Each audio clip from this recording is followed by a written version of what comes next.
사역을 하고 있는 아름다운 청년들과 함께하고 있습니다.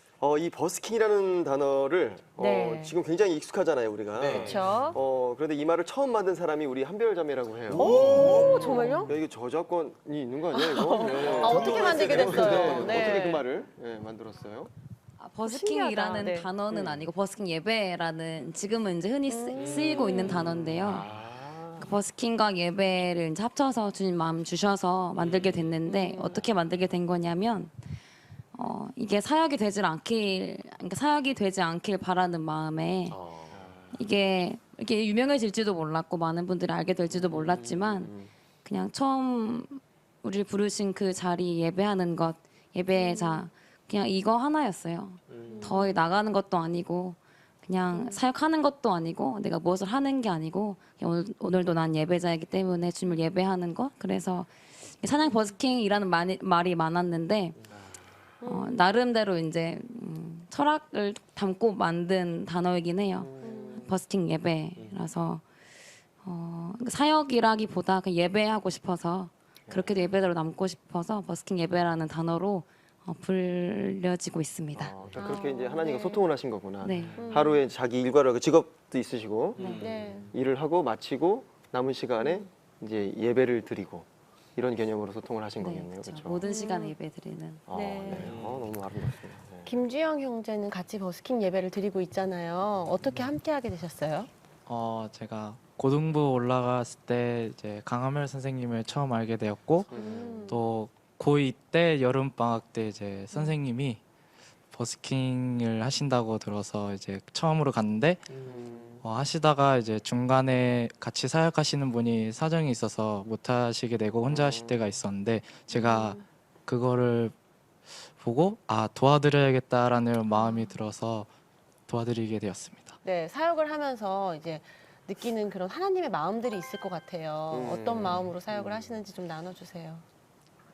두 가지가 있었는데 처음에는 부모님이 반대하셨고 두 번째는 이제 찬양을 길거리에서 이제 길에서 하다 보니까 너무 이게 처음에는 창피하고 너무 못할 것 같은 기분이었는데 지금은 이제 부모님께서도 이제 버스킹 가시는 거를 허락해 주시고 자유롭게 그다음 지금 또 찬양을 하면서 하나님이 저에게 찬양의 의미, 찬양의 힘이 무엇인지 알려주셔서 당당하게 지금 찬양하고 있습니다.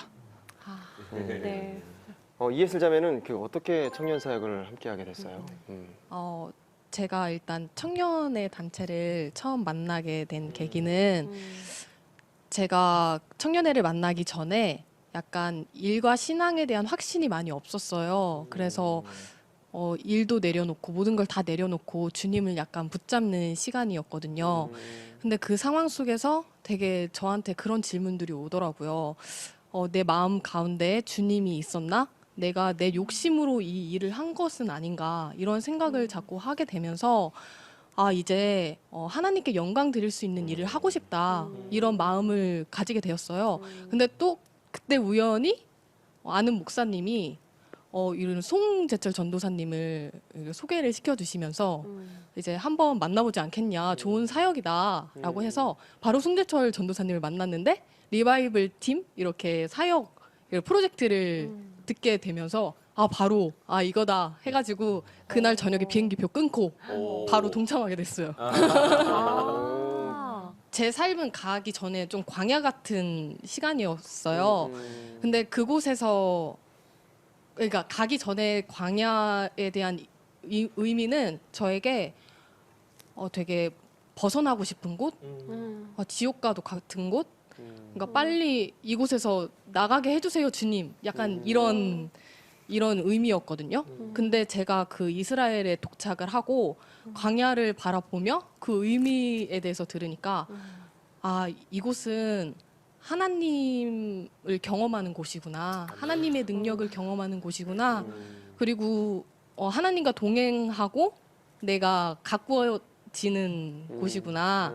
이런 생각을 하게 되면서 믿음으로 다시 그 광야 같은 시간을 걸어 나갈 수 있겠다라는 생각이 바뀌는 좀 전환점이었고요.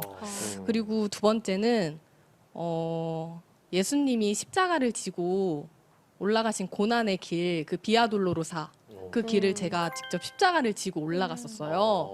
근데 저는 단순히 그냥 예수님 하면 그냥 구원하러 오신 분 감사하다. 그냥 이렇게만 생각을 사실 했었거든요.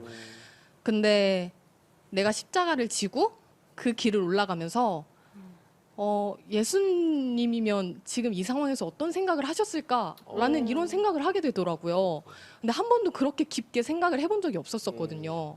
근데 그 핍박과 그 조롱을 받으면서 예수님은 그걸 십자가를 지시면서 딱 이런 생각을 하셨을 것 같은 거예요.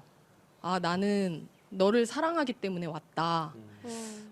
정말 그 전에는 생각지도 못했던 예수님의 사랑을 더욱더 깊게 생각할 수 있는 그런 계기가 되었고, 그래서 그곳에서 하나님을 더 알아가고 예수님을 더 알아가면서 정말 생각이 많이 바뀌었던 것 같아요. 송재철 전도사님은 청년 사역을 하면서 가장 보람을 느끼시는 때는 언제셨어요? 네, 청년사역 하면서 많이 고민하는 친구들이 많잖아요. 청소년 시기에 하나님 만나고 네. 내가 청년의 시기에 이렇게 살아야지. 근데 막상 대학을 졸업하고 또 취업을 하고 결혼을 하고 아이를 낳고 하면 할수록 내가 결단했던 것들에서 막 무너지고 멀어지는 그 과정 안에서 되게 괴로워하는 친구들이 많거든요. 아, 내가 예전엔 이랬었는데, 아, 나도 한때는 이제 그렇게 말하는 친구들이 이제 이런 저희 청년회에서 소개하는 여러 프로젝트나 사역들을 같이 마주하게 되면서 하나님 앞에 살아간다는 삶의 영역이 이렇게 넓은 거구나. 내가 하나님을 한쪽으로 가두고 있었구나. 이제 이런 생각들을 하게 됐다는 고백들을 들을 때, 그래서 하나님이 어디 한 군데만 계시는 게 아니라 내 삶의 모든 영역에서 함께 하시는구나라는 고백들을 저희 사역들을 같이 경험하면서 이제 들으면 뭐 제가 한 건 아무것도 없지만 아주 조금이라도 도움이 된 것 같은 그런 어떤 기쁜 마음이 이제 있죠. 네, 저는 또 우리 유중갑 청년 너무 궁금해요. 어떻게 서울역 그 노숙인 사역을 시작하게 됐는지.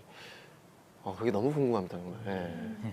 제가 청소년 선교단체에 있거든요. 그 예배 사역을 계속 하면서 제가 다니는 곳이 서울권이고 그리고 어떻게 하다 보니까 아는 목사님 제자들이 서울역에서 그 노숙하시는 분들을 돕는 걸 시작하게 됐는데 한번 와서 같이 함께 해줄래?라고 이렇게 연락이 오셨어요. 그리고 그 다음부터 그 친구들이랑 같이 이렇게 하게 됐는데 하다 보니까 친구들 같이 함께했던 친구들은 자신이 꿨던 꿈이랑 그리고 비전들을 향해서 이렇게 나갔어요.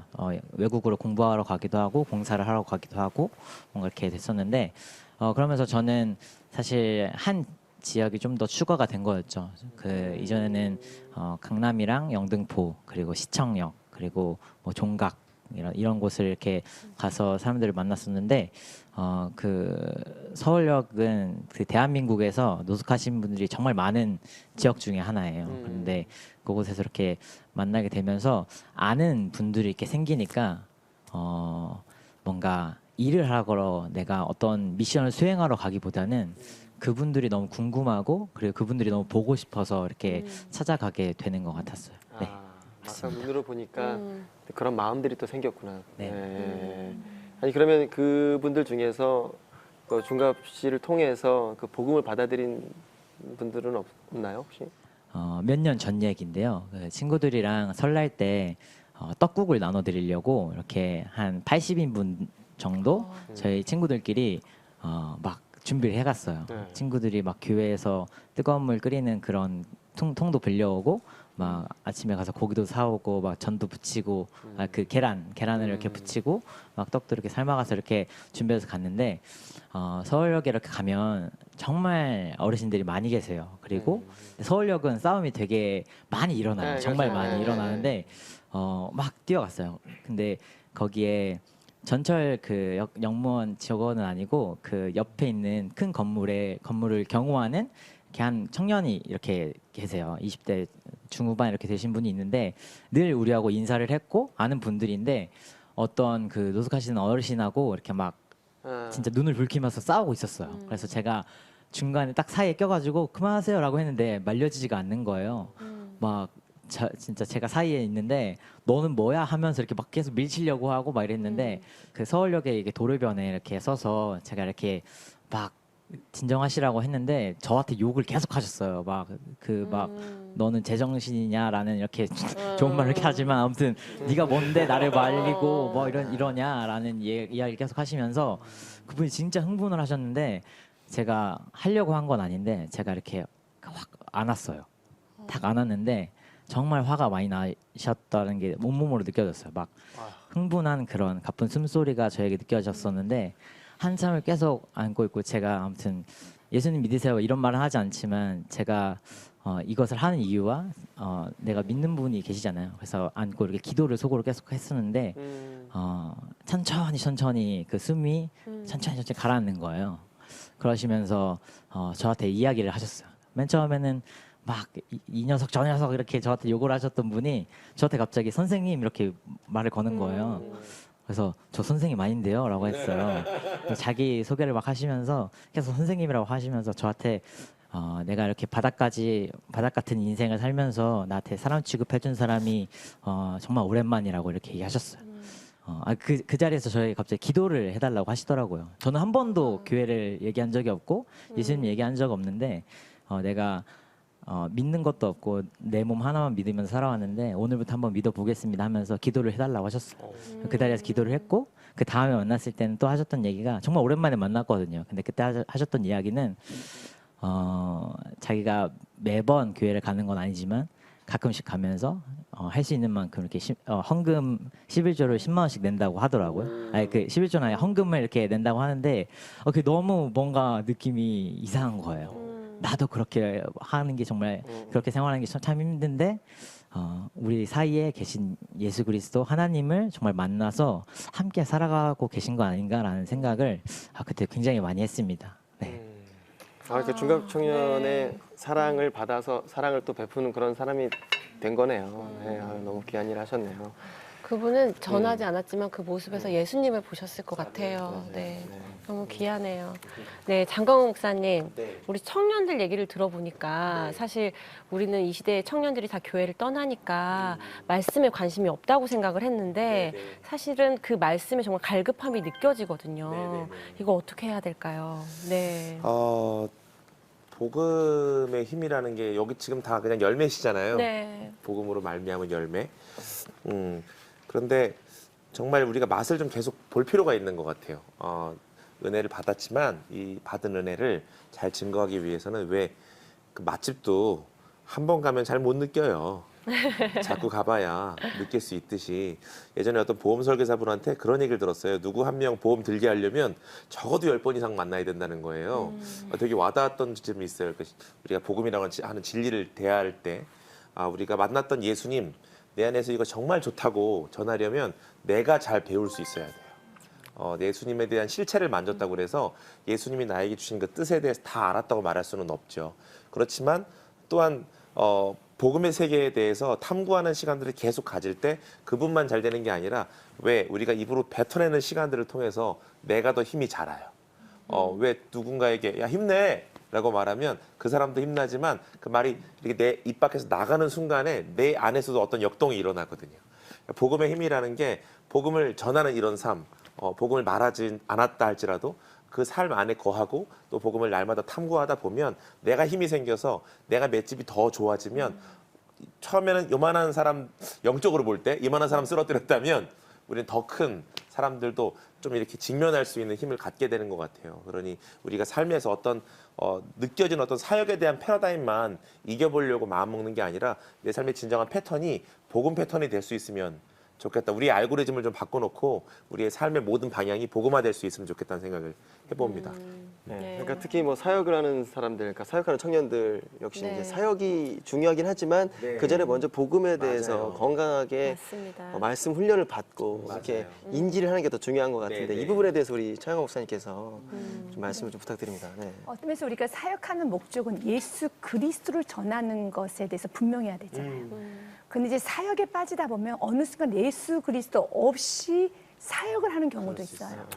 그렇기 때문에 우리가 요한복음 17장 3절 말씀을 좀 기억해야 돼. 영생은 우리가 지금 영생을 전하는 거잖아요. 근데 지옥에서도 영생하는 거거든요. 그럼 우리가 말하는 영생, 지옥에서 영원히 사는 영생이 아니라 저 천국에서 영생하는 거잖아요. 영생은 곧 유일하신 참 하나님과 그가 보내신 자 예수 그리스도를 아는 것이다 라고 말하고 있어요. 날마다 내가 먼저 영생의 체험을 해야 되는 거예요. 그러니까 정말 하나님만이 진리구나. 아멘. 그분만이 유일하시구나. 그분만이 참으시구나. 그리고 그렇게 대단하신 분이 그렇게 모든 만물의 주관자이신 그분이 세상에 나 같은 죄인을 위해서 보내셨대요. 누구를? 예수 그리스도를 보내셨대요. 이미 우리는 이런 만남이 있었기 때문에 사역이 시작됐어요. 그래서 성경은 말해요. 이 땅에서 영생의 삶, 천국의 삶을 누리기 위해서는 바로 그 예수 그리스도 알아가는 게 더 깊고 넓어져야 돼요. 그렇지 아니하면 어느 순간에 예수 그리스도는 없이 그냥 내 감정에 따라서 또 내가 어떤 습관에 따라서 움직이다 보면 나중에 허무해져요. 내가 지금 뭐 하고 있는 건가? 우리는 사람들에게 사회복지하는 건 아니거든요. 우리가 사회복지사들도 아니고 우리 단순히 내 감정에 취해서 내가 기타 치고 내가 노래하는 게 아니라 찬양하는 거잖아요. 그러기 위해서는 내가 나 같은 사람을 너무나 귀하게 여기는가를 우리가 알아야 되는 거예요. 보내신 자 예수 그리스도를 아는 것이다. 이것이 우리가 이 땅에서 영생의 삶을 사는 겁니다. 그러면서 우리가 바울의 고백을 기억해야 돼요. 바울이 이런 고백을 해요. 고린도서 9장 27절 말씀에 보면요.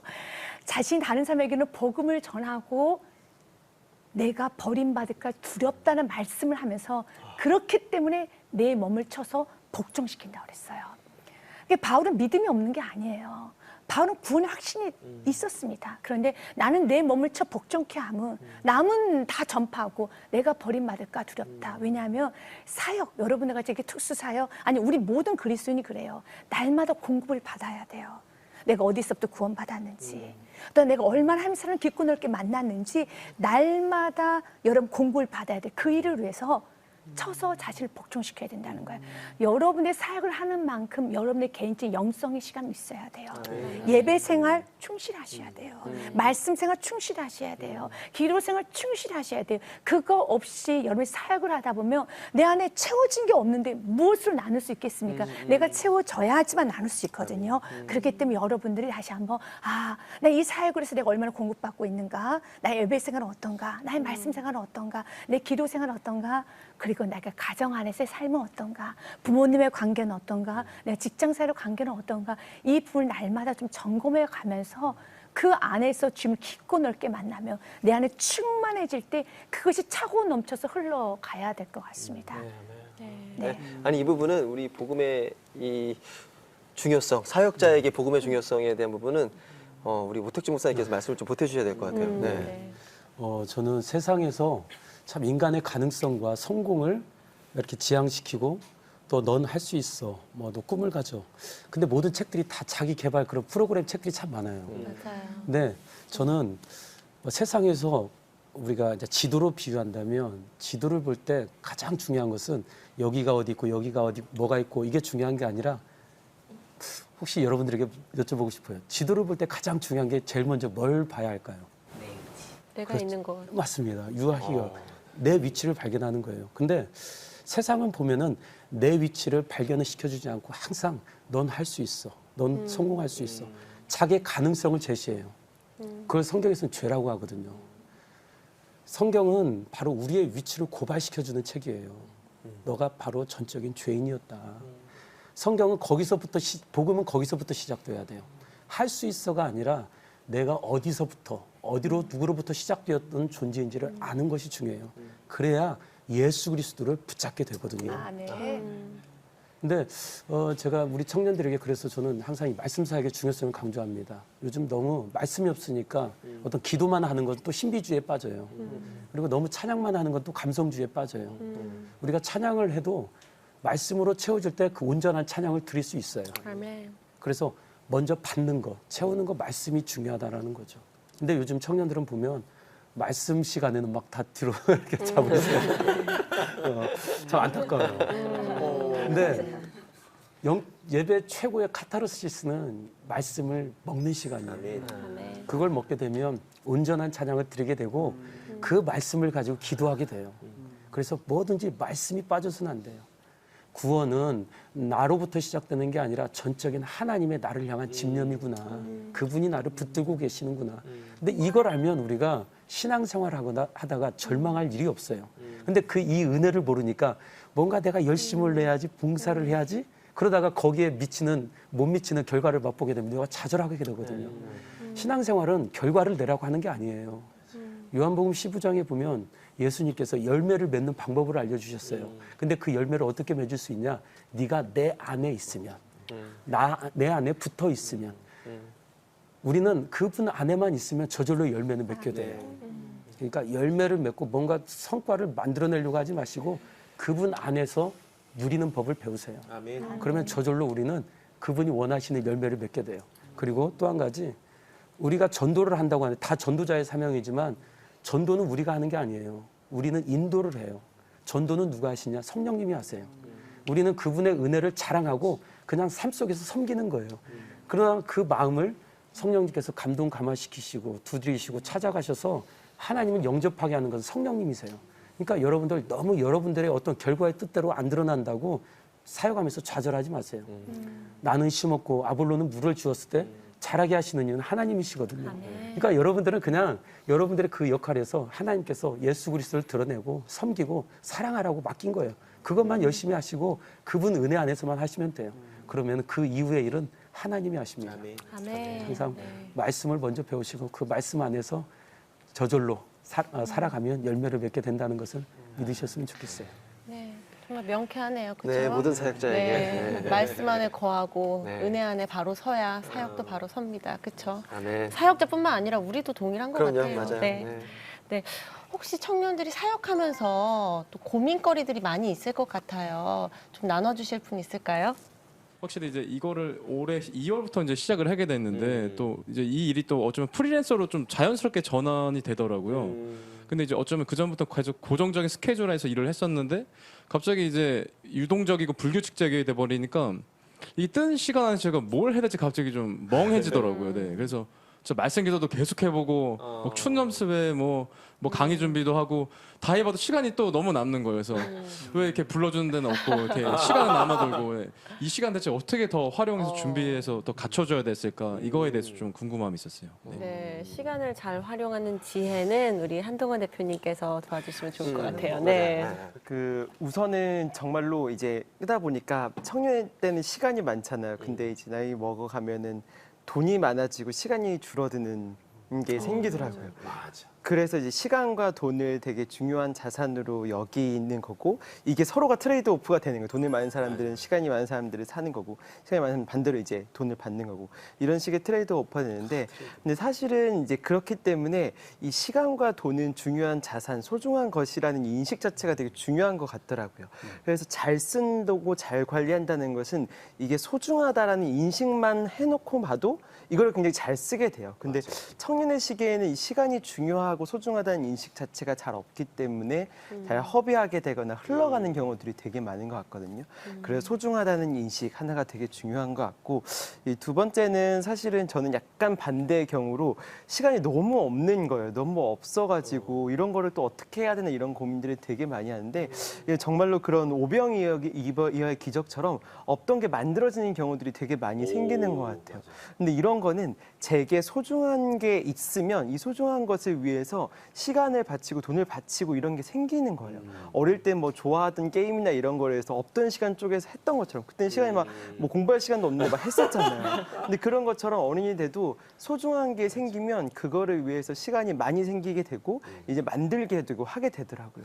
그래서 반대로 이제 시간이 많이 남거나 이제 이걸 어떻게 사용할지 모르는 것은 반대로 나에게 소중한 것은 무엇일까 이런 질문들을 하고 이게 잘 정의가 되면은 이 시간들이 정말 잘 사용될 수가 있는 것 같아요. 그래서 거기까지만 돼도 아마도 시간을 잘 사용할 수 있는 그 기본적인 컨셉이 잡히지 않을까 생각합니다. 명쾌합니다. 계속해서 이번에는 제작진 이메일로 도착한 고민 사연 나눠보겠습니다. 장강호 목사님 소개해 주세요. 네. 요즘 SNS를 보면 정말 귀한 마음을 가진 멋진 청년들을 영상으로 많이 만나볼 수가 있어요. 젊은 나이에 어떻게 저런 섬김을 할 수 있을까 존경스럽기도 하더라고요. 저도 하나님 나라를 위해서 뭔가를 하고 싶은 마음은 큰데 정작 어떤 섬김을 해야 할지 잘 모르겠어요. 하나님은 저한테 특별한 재능을 주신 것도 특별한 마음을 주신 것도 아직 없거든요. 친구들은 저보고 지금 주어진 자리에서 잘 섬기는 것도 선교라고 하는데 저도 SNS에 나오는 청년들처럼 무언가를 하고 싶어요. 저도 그런 멋진 복음의 통로가 되고 싶어요. 그러려면 제가 지금부터 무엇을 준비하고 어떤 마음을 키워야 할까요? 와, 그 하나님께 쓰임 받는 멋진 청년이 되고 싶은 마음 다 똑같잖아요. 네. 근데 자신의 이제 재능이 없는 사람은 얼마나 더 답답하겠어요. 이제 우리는 재능이 있으니까 좀 그렇지만 재능이 없다면 정말 답답할 것 같은데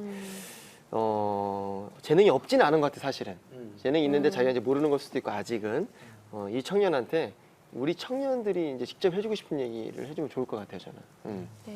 아, 되게 저도 지금 23살이지만 3년, 4년 전에 제 모습을 보는 것 같은 기분인데요.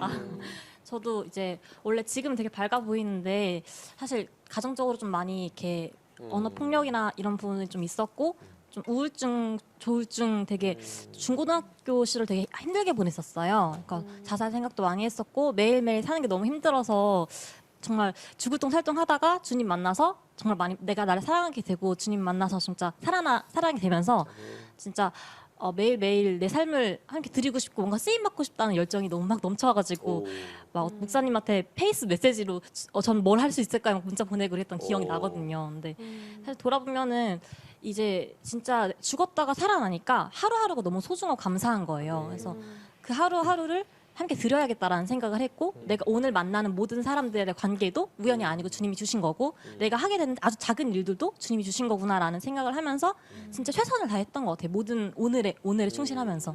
그리고 제일 큰 개념이 하나님을 사랑하고 이웃 사랑하는 거잖아요. 그거를 생각하면서 지금 만나는 내 주변의 모든 사람들 사실 다들 위로가 필요한 요즘이잖아요. 어떤 상처받은 사람들 주변 돌아보면은 이렇게 친구들도 그렇고 소외되는 내 친구도 많고 근데 그렇게 주변 사람들이랑 소소한 것들을 신경 쓰고 소소한 것들에 또 마음을 갖고 또 주님 주신 마음대로 내 주변부터 돌아보고 사랑하는 게 어떻게 보면은 그 후를 준비하는 또 하나님께 인도함을 받는 과정이라고 생각이 드는 것 같아요.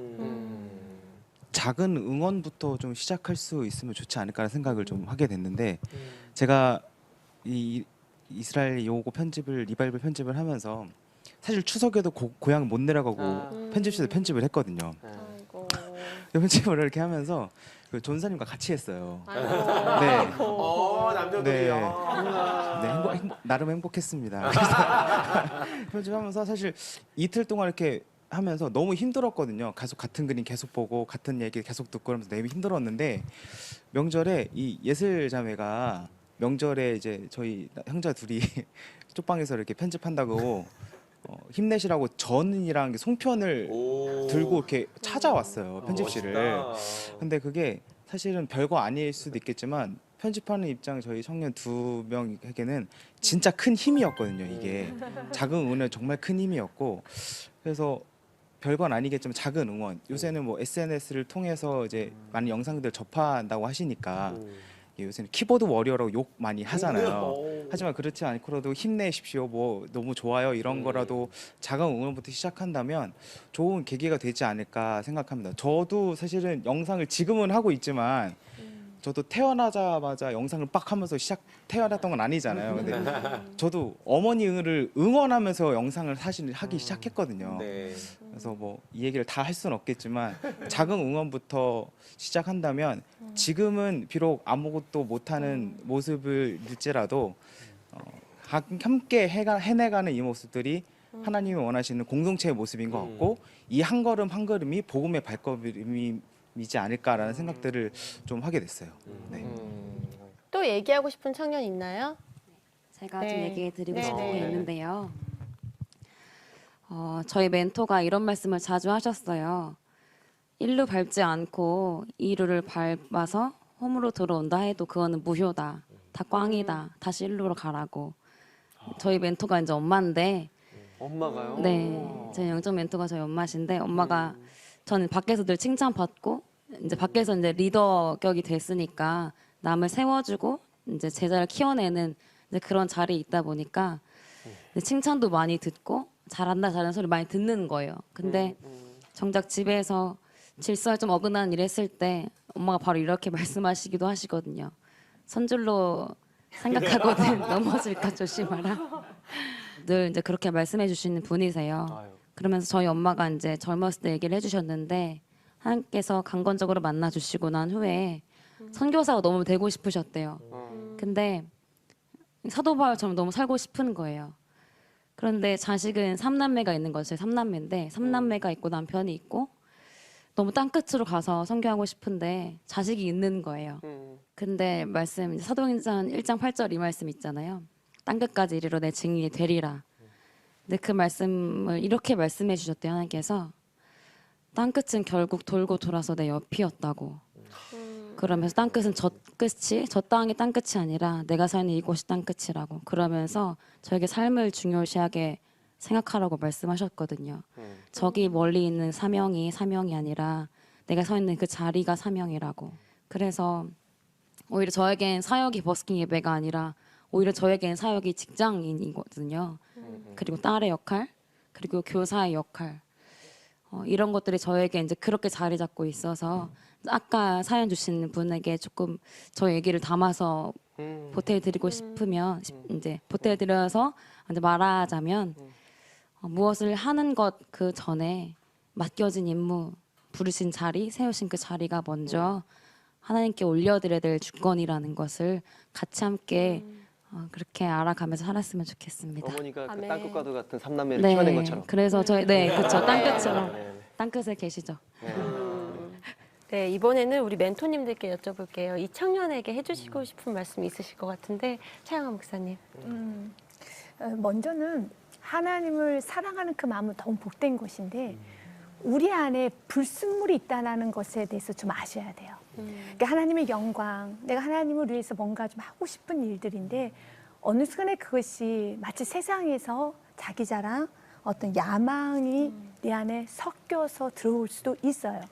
그러지 않은 부분도 있지만 그럴 수도 있다라는 거죠.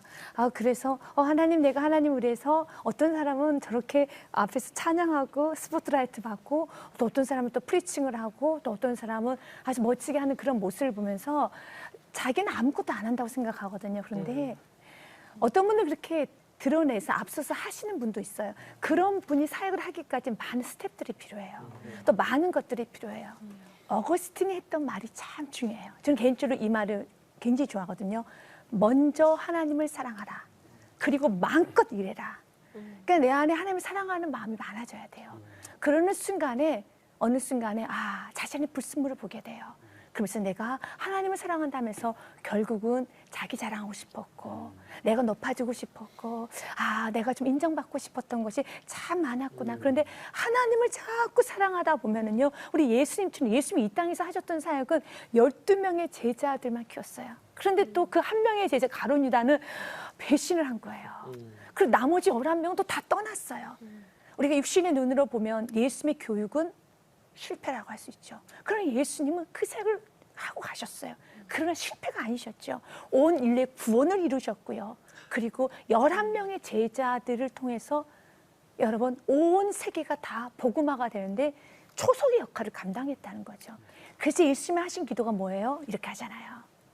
하나님, 나의 아버지 하나님, 만약 하나님 할 수만 있다면 이 잔을 내게서 옮기시옵소서. 그러나 나의 원대로 마옵시고 아버지의 뜻대로 되기를 원하나이다. 날마다 그 기도를 하면서 나아갈 때 어느 순간에 채워져요. 내 뜻, 내 야망, 어떤 내 영광을 채우려는 부분이 많았구나. 그런 부분이 많이 채워져 가면서 그러면서 성숙해져 가는 과정인 것 같습니다. 또 다른 어떤 혹시, 질문 이해슬 있으신 분? 청년? 저는 아무래도 청년이다 보니까 미래에 대해서 되게 불안할 때가 굉장히 많아요. 근데 저도 그렇고 제 주변 친구들도 이런 고민들을 항상 많이 하더라고요. 어떤 일을 할 때 이게 내 욕심인지 아니면 이게 하나님이 주시는 그런 응답인지 이걸 어떻게 하면 그 음성을 제대로 분별을 할 수 있을지 그게 굉장히 궁금하거든요. 저도 이제 청년식에 그런 고민들을 많이 하고 그런 질문들을 되게 스스로 많이 던졌었는데 돌아보니까 별로 큰 의미가 없었던 것 같아요. 이게 어떤 얘기였냐면 제가 그 이야기를 그 질문을 던져서 내 욕심이냐 하나님의 뜻이냐 질문을 선택을 하지만 자의적으로 그거를 계속 이용을 하는 거예요. 내가 이걸 하고 싶은데 하나님의 뜻이라고 이제 생각을 해서 이야기를 하고 하나님의 뜻이라고 생각하는데 나의 뜻이라고 또 반대로 얘기하고 이런 식의 게 많이 보이더라고요. 그래서 실제로 이게 나의 욕심이었는지 하나님의 뜻이었는지 분별하는 것은 시간이 지나서 다시 돌아보았을 때 이게 진짜로 나의 뜻이었는지 하나님의 뜻이었는지 구분할 수 있게 되긴 하더라고요. 그래서 사실은 이제 이러한 생각들로 하게 되는데 그 선택과 선택의 지금 청년시기에는 그 선택과 선택만 보지만 이 선택과 선택을 이어서 보니까 되게 놀라운 건 되게 많이 보였어요. 돌아보았을 때 나의 욕심으로 인한 선택이었는데 이게 하나님의 뜻을 향한 곳으로 가까이 가는 그 길로 인도하는 곳으로 하는 경우는 굉장히 많았거든요. 근데 그래서 전체적으로 보면은 제가 내린 결론은 제 욕심으로 무언가의 길을 선택하는 것마저도 하나님의 계획 안에 있다라는 생각이 들더라고요. 그 전체 길로 보았을 때는 모두 다 하나님의 계획 안에 있고 완전한 퍼즐 속에 있는 거예요. 근데 사실 그런 생각이 있게 되면은 이런 사실은 어떤 걸로 자기 선택한다는 것도 어찌 보면 자기 교만일 수 있거든요. 근데 정말 온전히 다 그분이 인도하신다고 생각하면 이 선택을 넘어서서 이 처음에 말씀하신 자신의 미래에 대한 불안함이 완전히 해소되는 것 같아요. 그래서 저도 청년뿐만 지금도 그런 질문들이 계속 오게 되지만 이 질문은 계속 직면하게 되지만 이제 저는 그 불안함에서는 완전히 해소하는 그런 느낌들이 있어서 자유하게 되고 그렇기 때문에 하나님이 모든 길을 인도하신다 이런 정말 온전한 믿음 가지면 좋을 것 같다고 개인적인 경험을 공유해 봅니다. 네. 온전한 믿음이 정말 중요하다는 말씀이었어요. 장강호 목사님. 우리가 속고 있는 게 있어요. 하나님 무서운 분이 아니에요. 하나님이랑 친밀해질 필요가 있어요. 주님이랑 친하면 내가 가는 길을 주님이 인도하신다는 말씀이 어떤 의미인지 깨닫게 되기도 해요. 내 음성을 기도해서 들으려고 하다 보면 판단 기준이 너무 모호하지 않아요? 이거 하나님 음성인지 어떻게 할 거야? 어떻게 분별할 수 있을까요? 말씀이 기준이 돼야 분별이 가능한데 우리가 그것을 분별하는 가치를 때로는 우리 안에 마음을 좀 들여다볼 필요가 있죠. 상당히 우리 안에 내재되어 있는 우리가 가고 싶은 방향이 있을 수도 있는데도 우리가 말씀 안에서 보면 하나님이 이끄심 속에 내 마음과 하나님과 친밀함이 유지될 때 나는 내 안에 내면의 알고리즘은 주님을 따라갈 것이고 주님이 기뻐하시는 쪽으로 갈 수 있을 거예요. 그러니 하나님 음성 듣는 법을 배우기 위해선 정말 뭐 어쩔 수 없는 것 같아요. 그제로 돌아갈 수밖에 없어. 말씀을 잘 공부하고 그리고 내 안에 내면적인 성찰을 주님이 나와 함께 하셔. 주님이 나를 사랑하셔. 주님이 나한테 너 잘못하면 내가 가만 안 둘 거야 이렇게 뒤에서 지켜보고 계시다가 매 때릴 준비하고 계신 분이 아니라 내가 잘 갈 수 있도록 도와주시는 분이다라는 믿음 안에 가면 잘 될 수 있고 음성도 잘 들리실 거예요. 저도 이 예수 청년에게 한마디 드리고 싶은 게 그 하나님의 음성이 뭔지를 들으려고 하는 그 자체가 사실은 내가 듣고 그 목적을 가지고 행하고 싶은 거거든요. 근데 저는 진짜 순종은 그 목적이나 문제에만 반응하는 것이 아니라 목적과 문제가 없음에도 불구하고 그 하루를 사는 거거든요. 근데 우리는 거의 마인드가 다 그래요. 어떤 목적이 있으면 막 나를 세고요. 어떤 문제가 있으면 막 나를 세서 해결하려고 그러고요. 목적과 문제에만 매달리는 게 우리의 한계인 것 같아요. 근데 그게 없음에도 불구하고 그 하루를 살아내는 저는 그 훈련이 필요한 것 같아요. 그게 하나님과의 관계를 쌓아가는 방법이라고 저는 생각을 합니다. 네, 오택준 목사님. 우리 목사님께서 귀한 청년들에게 해주고 싶은 한 말씀 덧붙여주시죠. 저는 사역이 일이 안 되었으면 좋겠어요. 여러분들에게. 이제 우리가 사실 이제 이 사역을 하다 보면 익숙해져 버려요. 그래서 이제 습관처럼 돼버리고 은혜가 없이 일만 하게 되는 거죠. 그러니까 은혜가 없이 일하는 것이 이제 말 그대로 일이죠. 잡이 되는 건데 저는 특별히 우리 사역자들이 지치는 이제 목사님들도 간혹 보면 지치는 분들이 있어요. 왜냐하면 은혜가 고갈되니까 그러더라고요. 이상하게 사역을 하는데 육체적으로 힘들지만 행복해요. 기뻐요. 왜냐하면 은혜가 있으니까. 근데 은혜가 없으면 몸은 편한데 너무 힘들어요. 우리가 주일날도 그렇잖아요. 주일날 은혜가 없으면은 섬기는 게 없어도 되게 힘들어요. 그런데 은혜를 받으면 봉사 여기저기 많이 섬겨도 힘든 줄 모르거든요. 저는 우리 청년 사역자들이 먼저 말씀을 주시는 그 은혜가 가장 먼저 공급이 되길 바라고, 그리고 또 우리가 뭐 달란트주의, 뭐 은사주의 이런 말을 하는데 난 이 달란트인데, 근데 저는 좀 그런 분들에게 이렇게 말씀을 드리고 싶어요. 하나님의 일은 달란트로 한다라는 성경 어디에도 그런 본문이 없어요. 하나님의 일은 그런 달란트로 하는 게 아니라 은혜로 하는 거예요. 십자가의 사랑에 은혜가 있으면 달란트로 하는 게 아니라 감사함으로 감당하게 되더라고요. 전공자로 쓰시는 게 아니에요. 하나님은 비전공자를 통해서 전공자 못지않게 일을 하십니다. 그게 하나님의 능력이거든요. 그러니까 꼭 여러분들이 어떤 상대적으로 보면 내가 부족한 것 같고 내가 지금 이렇게 상황이 이렇게 되게 어려운 것 같지만 아니에요. 하나님은 상황과 그런 능력 보고 하는 게 아니라 하나님 자체가 능력이 되시기 때문에 그분 안에 붙들리시면 여러분들은 저절로 감당하게 돼 있어요. 또 이제 마지막으로 우리가 기도하는 것도 정말 간과해서는 안 되지만 기도는 우리의 생각을 어떤 관철시키는 작업이 아니에요. 하나님 이거 해주세요. 이렇게 도와주세요. 이게 아니라 기도는 하나님의 음성을 듣는 시간이에요. 그러니까 내가 내 고집이 꺾어지고 그분의 의지대로 내가 순복당하는 시간이 기도입니다. 그래서 사역도 보면 내 유익이 되면 하고 안 되면 안 하는 분들이 없지 않아 있어요. 인간은 정치적 동물이라고 하잖아요. 이 정치적 동물이라는 게 뭐냐면은 한마디로 내가 유익이 되면 그리고 나에게 이쪽으로 가면 힘이 될 것 같으면 항상 인간은 정치적인 기준을 두고 그쪽에 살아간다라는 거예요. 그게 인간의 죄성이거든요. 그래서 여러분들의 기준은 항상 말씀이 되었으면 좋겠고 하나님의 기준이 되었으면 좋겠어요. 어떤 유익과 수단에 따라 움직이는 게 아니라 그분의 기준이 되어서 그분이 하라고 하면 하고 그분이 하지 말라고 하면 그렇게 순종하며 말씀 안에서 살아가는 그런 사역자들이 되었으면 좋겠습니다. 네, 오늘 이 멘토님들께서 정말 너무 귀한 청년들을 만나서 이렇게 또 마음에 더 간절한 멘토들을 하게 되는 것 같습니다. 네. 오늘은 이 특수 사역을 하고 있는 청년들과 함께 했는데요.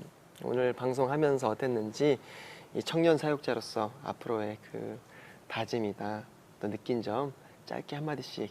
특수사역이라는 이름으로 이 자리에 나왔는데 저는 사역이 버스킹 예배로 생각하지 않고 저는 오히려 직장이라고 생각하거든요. 그래서 이것을 감당하기라기보다 하루를 살아내고 싶다는 마음이 더 이제 생겼고 목사님들, 멘토님들 말씀해 주신 거 너무 감사했고 삶에서 향기가 나는 그런 그리스도인이 됐으면 좋겠습니다. 예수님을 묵상하고 하나님을 묵상하는 시간이었던 것 같아서 너무 감사하고 또 왜 농아인들을 만나고 있는지 그리고 또 함께해서 저한테 주셨던 마음들을 처음부터 다시 생각하는 시간이 됐던 것 같아요. 그래서 이제 앞으로도 계속 하나님 주신 사랑 가지고 못 듣는 사람들한테 하나님 전하면서 하나님 나라를 확장시키면서 행복하게 살고 싶습니다. 감사합니다. 네. 행복해 보이네요. 예전에 이런 얘기 들었었어요. 교회, 기독교는 설득하는 종교가 아니고 어떤 상황 가운데서든지 예수 그리스도를 믿는 믿음으로 우리가 살아가는 것이다. 그리고 선교는 우리가 하는 것이 아니라 하나님의 소원입니다라는 것인데 제가 지금 이 시간을 통해서 하나님께서 저에게 주신 마음은 그저 뭔가 특별한 것을 하려고 하지 말아라. 나랑 그냥 함께 살아가자. 이 마음을 주시는 것 같아서 되게 제가 정말 힘이 되는 시간이었던 것 같습니다. 나랑 함께 살아가자. 어쩌면 저희 복음이나 예수님은 굉장히 좀 먼 분일 수도 있지만 굉장히 가까운 분이셨던 것 같아요. 주님은 엄청 특별했지만 그렇게 또 일반적인 분이셔 그렇게 느꼈었는데 어쩌면 이제 하나님의 사랑을 알게 되니까 더 나를 사랑하게 됐고 나를 사랑하니까 더 가까이 있는 사람을 사랑하게 됐던 것 같아요. 그게 너무 자연스럽게 흐름대로 흘러갔었고 그래서 어쩌면 그냥 하나님을 사랑하고 또 나를 사랑하고 또 가까운 사람 사랑할 때 분명히 이 사랑의 영역이 열방으로 크게 넓어질 거라 그걸 분명히 믿고 기도하고 있어요. 네. 감사합니다.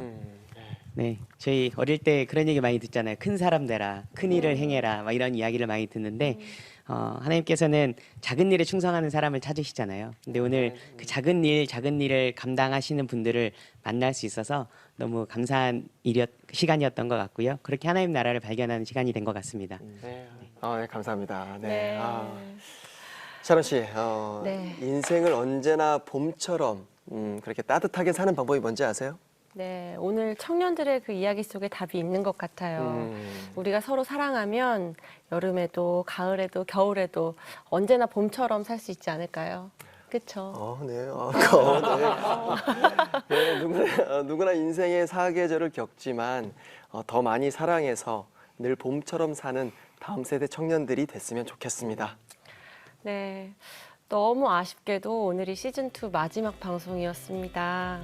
그동안 톡톡포유를 사랑해주신 여러분께 진심으로 감사드리고요.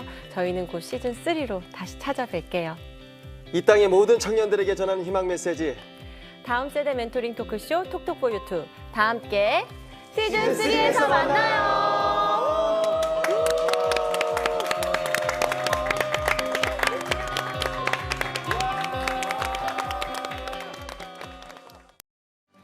이 프로그램은 CTS 방송가족의 사랑과 후원으로 제작되었습니다.